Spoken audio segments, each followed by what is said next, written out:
You live straight away to 10 Downing Street, where the UK Prime Minister is holding a press conference. Here we are. About the impact on our lives and our economy, and about the potential for even greater escalation.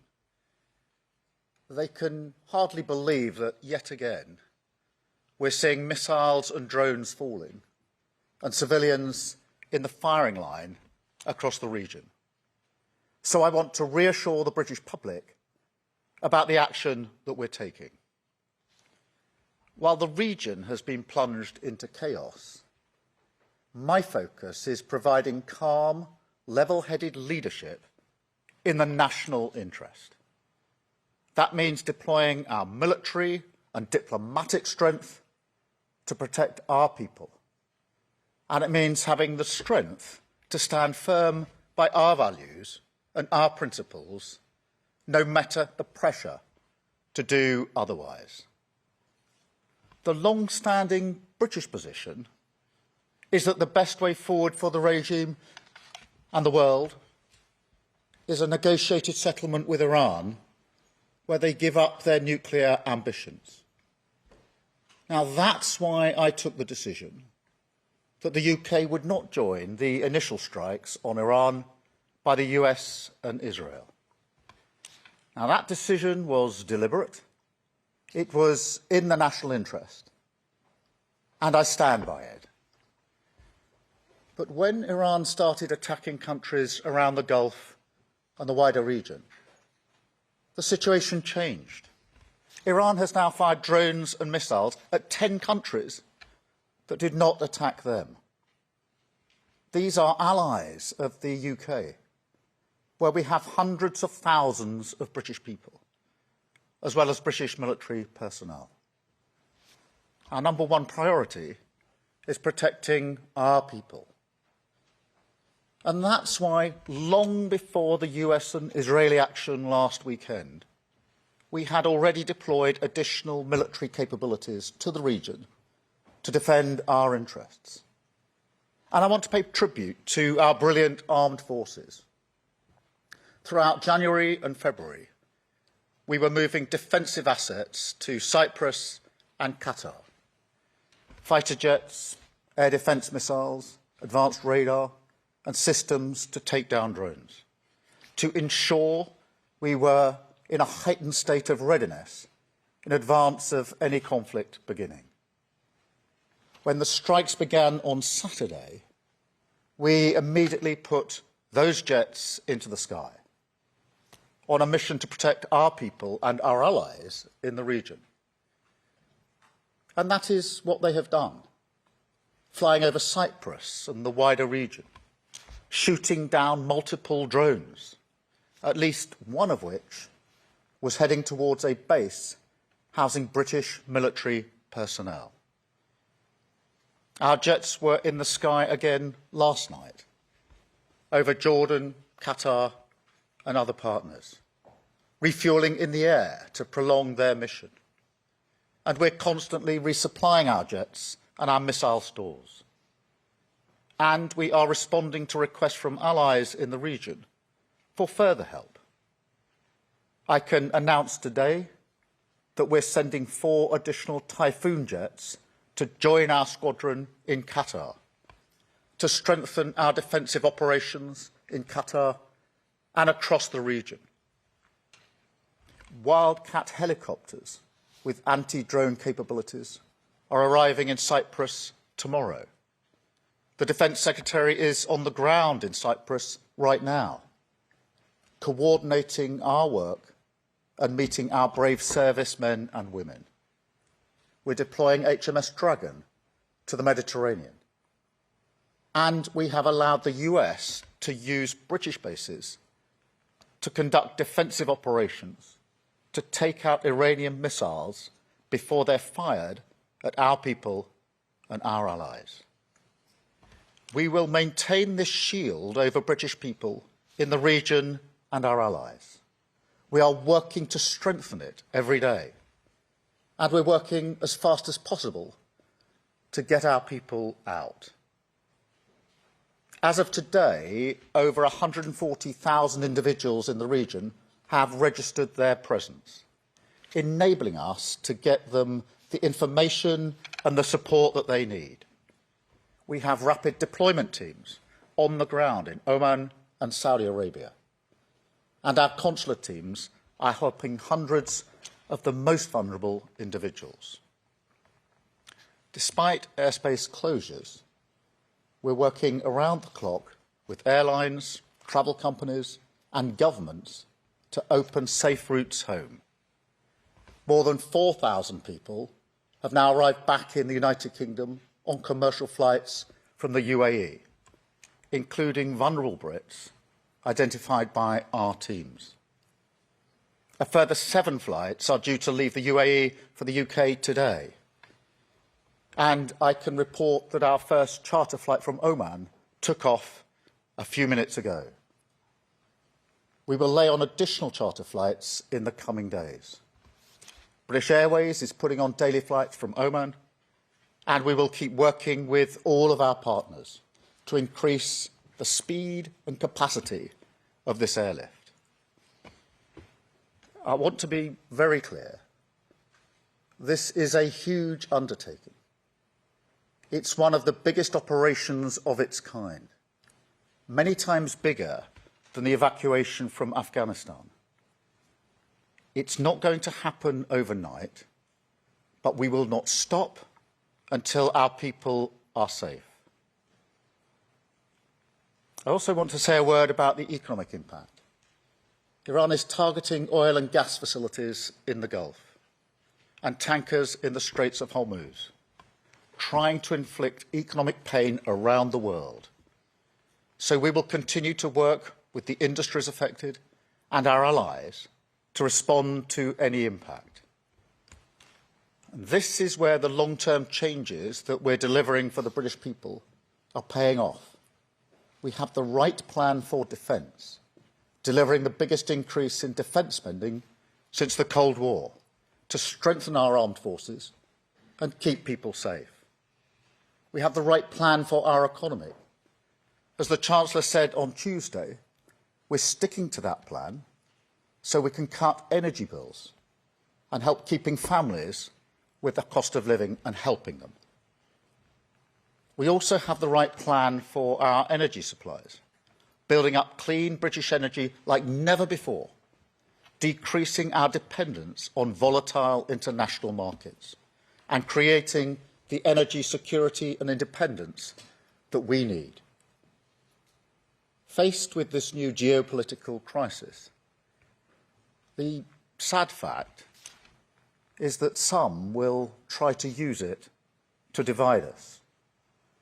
That's why the government is reaching out to communities across the United Kingdom, Jewish and Muslim alike, making sure that communities and places of worship have appropriate protective security in place. But look, as a nation, we should come together in this moment. Those citizens that are stuck in the region, scared and in need of help, come from all backgrounds. The armed forces who protect them come from all backgrounds too. We are united by our common humanity and our love of this country. This conflict could continue for some time. So I want you to know that your government is resolute in our response, at home and abroad. We will do everything we can to protect British lives, uphold British values, and safeguard the national interest. Thank you. And now I'll take some questions. And I've got Chris, BBC first, please. Thank you, Prime Minister. Chris Mason at BBC News. Can you address directly those at home and abroad who see your response and see indecision, prevarication and a lack of preparedness? Thank you. Yes, let me address that, because, as I said a moment ago, we started pre-deploying to the region in January and February, particularly to Cyprus and Qatar, and that was fighter jets, air defence missiles, advanced radar and anti-drone systems. Now, we did that during the course of 8 or so weeks. We did that in conjunction with the US and with our allies, and we continue to bolster the capability that we have there to keep our people safe. So there's been a lot of pre-planning gone into this, a lot of pre-deployment that's gone into this, and I'm satisfied that we can keep our people safe, and we're working very hard to make sure that wherever people have registered their presence, we can help them with the information that they need and the support they need and get them back to the United Kingdom as quickly and as safely as possible. Thank you, Chris. Robert Peston, ITV. Yeah, Robert Peston, ITV. Prime Minister, I was very struck by your choice of words. You said that you stand by what you called your initial decision not to join the offensive operations of Israel and America against Iran. Does that mean that decision is subject to review? You're concentrating at the moment on defensive military activity, but could it turn into offensive activity? Well, as you will understand, we're working with our allies and with the US on this. We've been doing that for some time. The pre-deployment was done in conjunction and in discussion with our allies and with the US. And we have that capacity in the region that we pre-deploy to the region, and we're bolstering that in the way that I've set out today. The US are using the basis to do these strikes into Iran to take out the capability to launch the strikes in the first place. So that is the configuration, that is the understanding and arrangements that we've got in place. Thank you, Robert. Beth, can I come to you? Oh, thank you. Prime Minister, this escalating war is really frightening people that are watching today. President Trump says it will go on for 4 to 5 weeks. You've just said it will be some time. Do you have any sense of how long it could go on for? Do you agree with President Trump? What's your message to the British people worried about how it's going to affect their lives? Can you give them any reassurance that you'll help them on energy prices? And just secondly, on military operations, there's much unhappiness that military personnel and their families were left unprotected on the Cyprus airbase that was struck at the weekend. What went wrong? And do you apologise to them? Thank you. Well, Beth, let me set out my number one message, which is that our absolute priority is the safety of our citizens.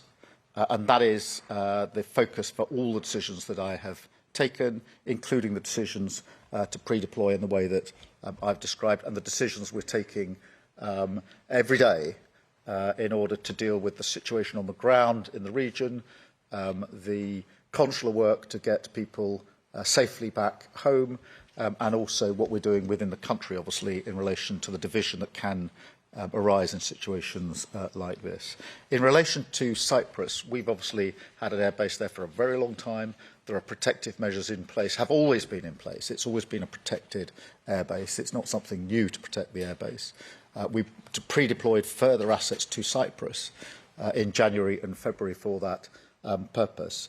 And we're bolstering that. So I want to be really clear to everybody in Cyprus that we're taking every measure that is needed to protect them, to protect the airbase, along with the other places in the region.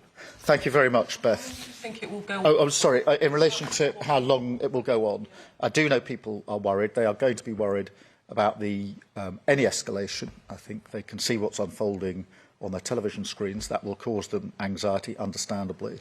They will be worried about the impact on their own lives that this could have, and those with family and friends in the region will be extremely worried about their family and friends in the region. I absolutely understand that. We are doing everything we can to de-escalate this. I can't give you a time base for this. I don't think anybody can. My strong view is that when you de-escalate, and ultimately this will have to be a matter of negotiation when it comes to some of the core issues like nuclear capability. Thank you, Beth.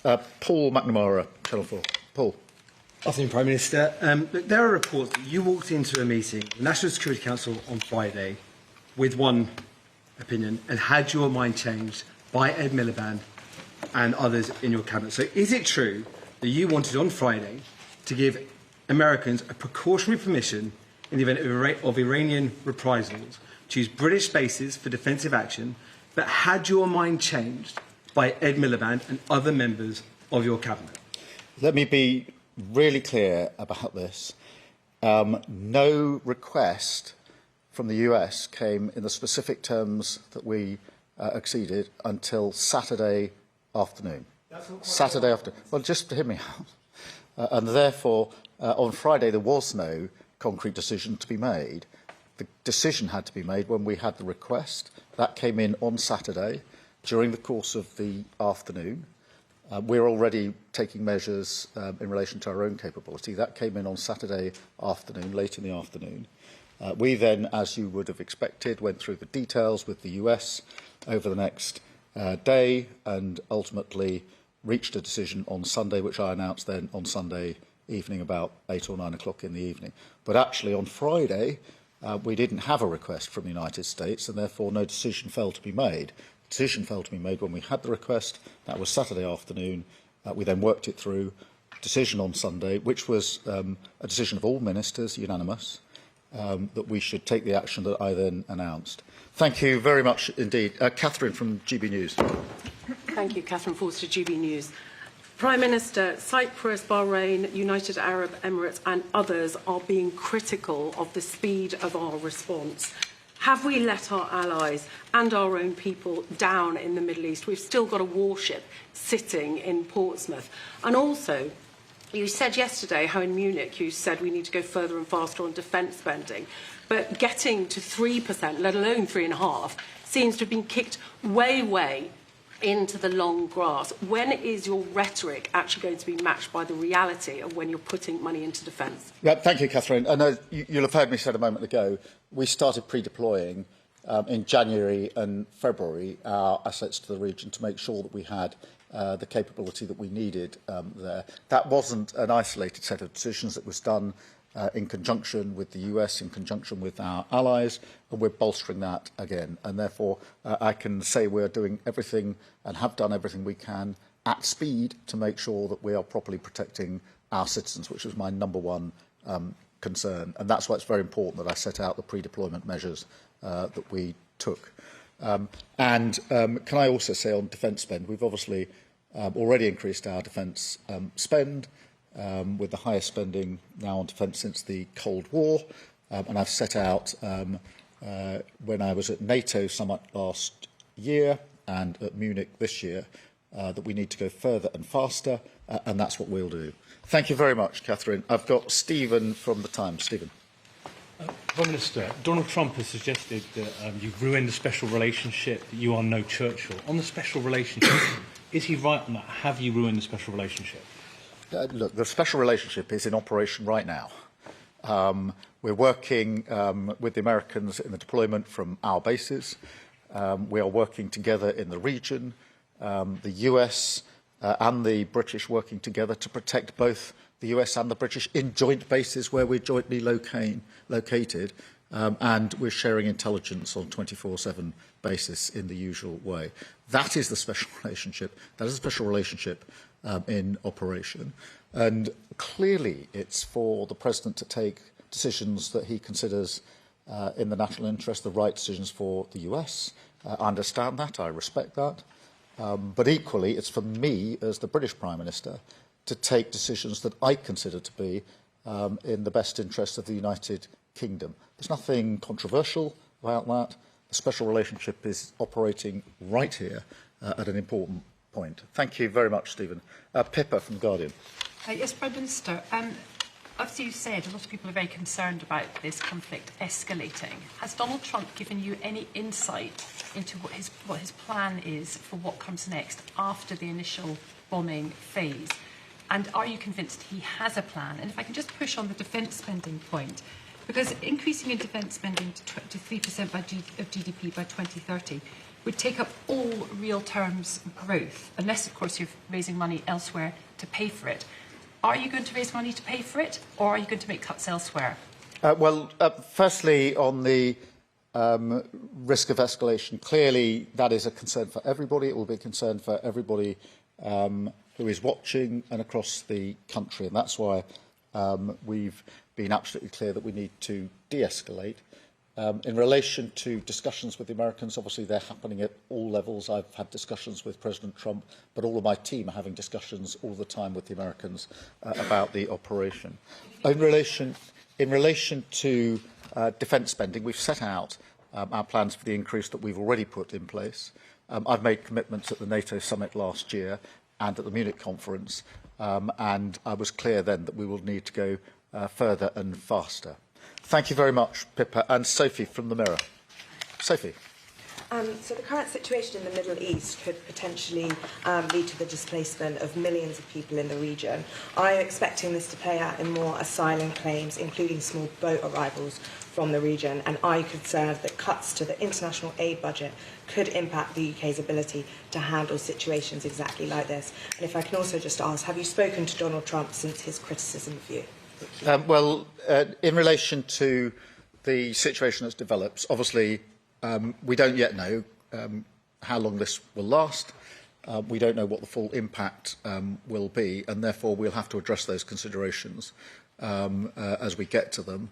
And we will, because we are planning both the immediate day-to-day response, but also looking at the further scenarios into the future.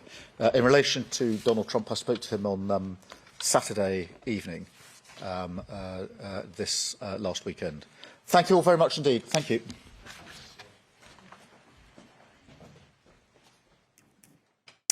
Well, that was, of course, the UK Prime Minister Keir Starmer talking there at Downing Street, giving a press conference. He is, of course, a Labour Prime Minister and acutely aware of the comparisons in this situation to the Iraq War, where Tony Blair, the previous Labour government Prime Minister before Keir Starmer, in between was Gordon Brown. He was the man who took Britain to war in Iraq. There are so many comparisons. And Keir Starmer, acutely aware of that in the decisions he has been taking over this war. And he was therefore answering questions from reporters. We are joined by our correspondent in London, Benedict Pevio. Hi, Benedict. Great to have you with us. What struck you most about what he had to say there? Well, first, the very fact that he has called a press conference. Only yesterday in Parliament, he was doing what is called PMQs, Prime Minister's Questions, and answering an awful lot of questions on this very subject. So the fact that he has come and convened a very last-minute thing, this press conference in Downing Street, this was an exercise very clearly in not just updating journalists, the British media and the foreign media, but also reassuring the population, both here and abroad, as he started his introductory remarks were that he was going to tell us about the impact on UK lives, the impact on the UK economy, and the potential, which he's just underlined there as well, for greater escalation, although he reiterated what he called the long-standing position of the United Kingdom, that what it wanted, and this government, Starmer government wanted, was to help to de-escalate the situation and for Iran to be brought back to the negotiating table. So again, that word again and again about the safety of UK nationals. There are some 300,000, he confirmed, British nationals in that region.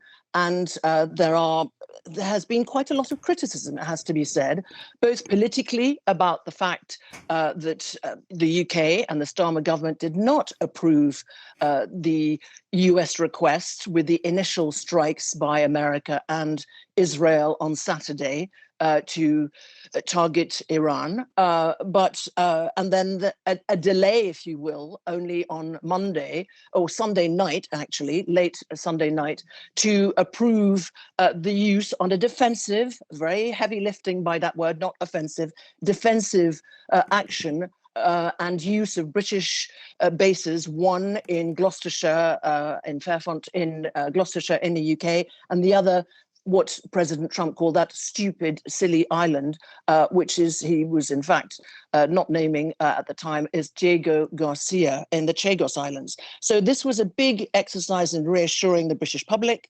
And there is huge criticism as well here of very concerned families and people in the UAE, in Qatar, in Oman, in the many countries that have been targeted, 10, according to Mr. Starmer, the British Prime Minister, and on not being able to evacuate British nationals from those countries.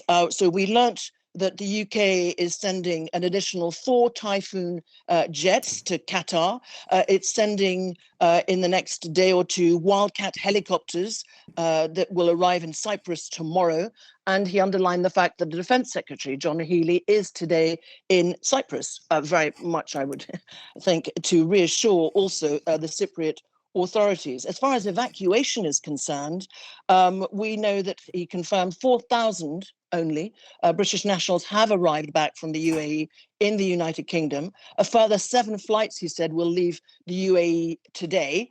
I'm speaking with some people who are due to be on those flights and who are very much hoping that the unfortunate charter flight that did not leave earlier because it had technical problems, that will be resolved.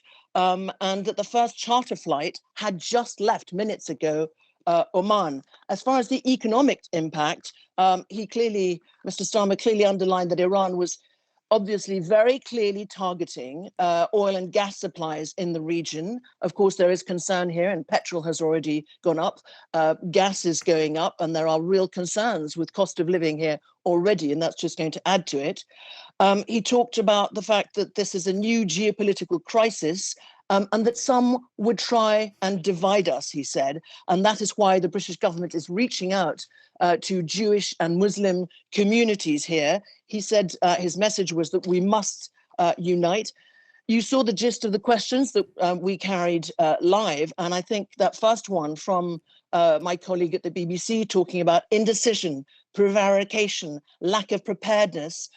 That's why Mr. Starmer, both in his initial statement and in answer to the questions, was at pains to continue reiterating that there had actually been a military pre-deployment in the Middle East, because he's keen to try and distance himself or get rid of that criticism that has been coming from whether it's within his own party or obviously the opposition.